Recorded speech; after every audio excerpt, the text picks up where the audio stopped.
Hello everyone. आज का topic हम लोगों का है इतिहास क्या है। आज हम लोग देखेंगे इतिहास क्या है, इतिहास किसे कहते हैं, इतिहास का परिभाषा क्या है। तो चलिए शुरू करते हैं। अंग्रेजी में इतिहास का समानार्थक शब्द यूनानी संज्ञा लोरोपाला से लिया गया है, जिसका अर्थ है सीखना। तो इतिहास हमें क्या करता है? इतिहास हमें सिखाता है। देखिए, इतिहास 3 शब्दों से मिलकर बना है, इति प्लस हाउ प्लस आस। इन 3 शब्दों का अर्थ होता है निश्चित रूप से ऐसा हुआ। इन 3 शब्दों का अर्थ क्या हुआ है? निश्चित रूप से ऐसा हुआ है। ग्रीस के लोग इतिहास को हिस्ट्री शब्द का प्रयोग करते थे, जिसका अर्थ होता है बुनना। कौन लोग? ग्रीस के लोग। देखिए, इतिहास का परिभाषा विद्वानों ने विभिन्न प्रकार की परिभाषाएं दी है। एक विद्वान का नाम है झारखंड चौबे। ये झारखंड चौबे अपने बुक में इतिहास को परिभाषित करते हुए लिखता है, आत्मसंतुष्टि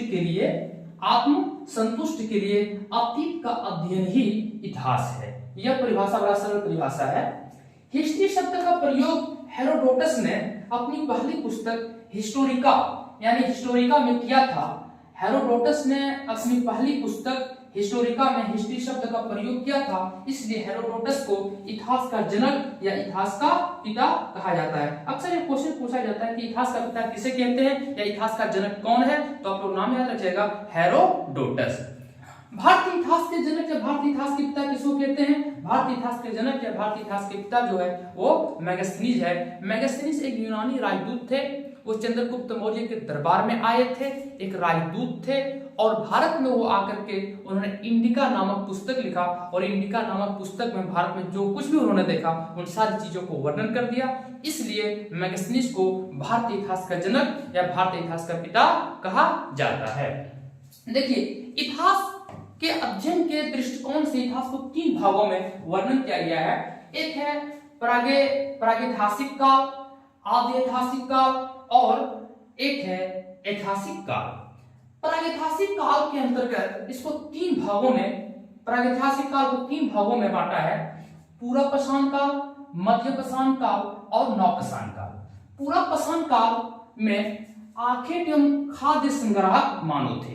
कौन मानव कैसे थे? आखेट एवं शिकार करते थे और खाद्य संग्रह करते थे। मध्य पाषाण काल में आखेट एवं पशुपालक थे मानव, और नवपाषाण काल में खाद्य उत्पादक, स्थिर एवं समुदाय में रहना सीख लिया था मानव ने। नंबर 2 में है आदि ऐतिहासिक काल, प्रोटो हिस्ट्री पीरियड। ये आदि ऐतिहासिक काल ये वो कालखंड है जहां पर मानव ने लिपि एवं अक्षर का ज्ञान का खोज कर लिया था, लिपि एवं अक्षर का खोज कर लिया था, लेकिन आज तक वो लिपि या तो वो अक्षर पढ़ा नहीं गया है। इसलिए आदि ऐतिहासिक काल के अंतर्गत सिंधु घाटी और वैदिक संस्कृति रखा जाता है।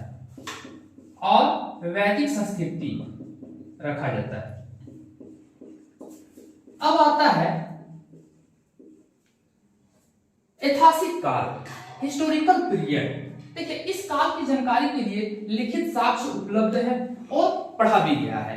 तो ऐतिहासिक काल जो है ये लिखित साक्ष्य इसका उपलब्ध है और पढ़ा भी गया है। इस काल में मानव सभ्य बन गया था। यह काल पुरातात्विक, साहित्यिक, विदेशी यात्रियों का वर्णन पर निर्भर करता है। इस काल को, ऐतिहासिक काल को 3 भागों में बांटा गया है, प्राचीन इतिहास, मध्यकालीन इतिहास और आधुनिक इतिहास।